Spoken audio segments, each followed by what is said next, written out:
योजना 8 है, भूगोल विषय से संबंधित है।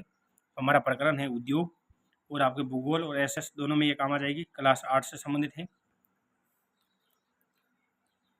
ये विशिष्ट उद्देश्य हैं ज्ञानात्मक, अवबोध, ज्ञानोपयोग, कौशल, अभिरुचि और अभिमति।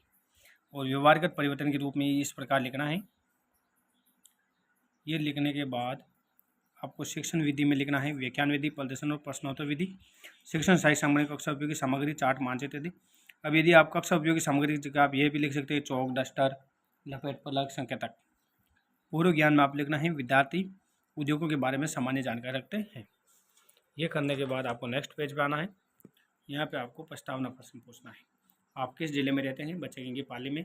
फिर कहेंगे पाली जिले किस राज्य का भूभाग है? राजस्थान का। फिर कहेंगे राजस्थान में कौन कौन से उद्योग है? बच्चे कहेंगे सीमेंट उद्योग, चीनी उद्योग, सूती वस्त्र उद्योग। फिर आप कहेंगे उद्योगों से आप क्या समझते हैं? बच्चे आंशिक उत्तर देंगे, पूरे उत्तर नहीं दे पाएंगे, आंशिक उत्तर या मौन। फिर आप उद्देश्य उत्तर करेंगे। प्रिय विद्यार्थियों, आज हम उद्योगों और उसके प्रकारों का अध्ययन करेंगे। फिर आपका शिक्षण बिंदु होगा उद्योग, अर्थ, प्रकार और औद्योगिक प्रदेश। आपने पहला शिक्षण बिंदु लगा दिया उद्योग, अर्थ। फिर आपने विकासात्मक प्रश्न पूछे, ये रहा। और आपने छात्र अध्यापक कथन में ये लिख दिया, विद्यार्थी ध्यानपूर्वक सुनेंगे तथा समझेंगे। और छात्र अध्यापक कथन इस प्रकार करेंगे। आप यहाँ से शुरू होंगे, जो अगले पेज तक चलेगा। ये करने के बाद इसका अगले पेज पर ये एक ही शिक्षण बिंदु पाएंगे। फिर प्रकार, आकार के आधार पर, स्वामित्व के आधार पर, फिर आप बोध प्रश्न करेंगे ये। तो इस प्रकार ये शिक्षण बिंदु एक यहाँ से शुरू होगा और इस बोध प्रश्न तक चलता रहेगा। और आप इस छात्र की जब यही करेंगे, विद्यार्थी ध्यानपूर्वक सुनेंगे तथा समझेंगे, स्वयंपाठ कार्य वो नोटबुक में उतारेंगे।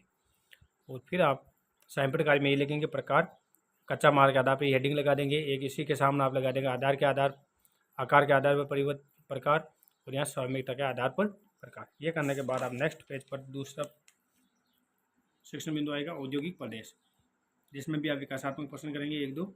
ये करने के बाद आप छात्र अध्यापक कथन करेंगे, ये रहा।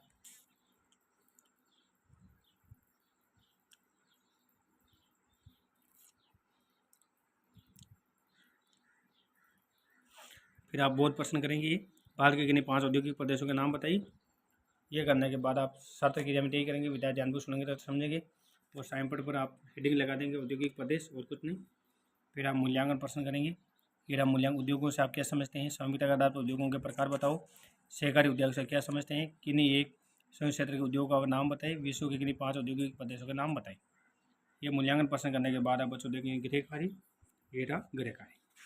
तो इस प्रकार आप ये डायरी में लेसन नंबर 8 बनाएंगे, ये इस प्रकार।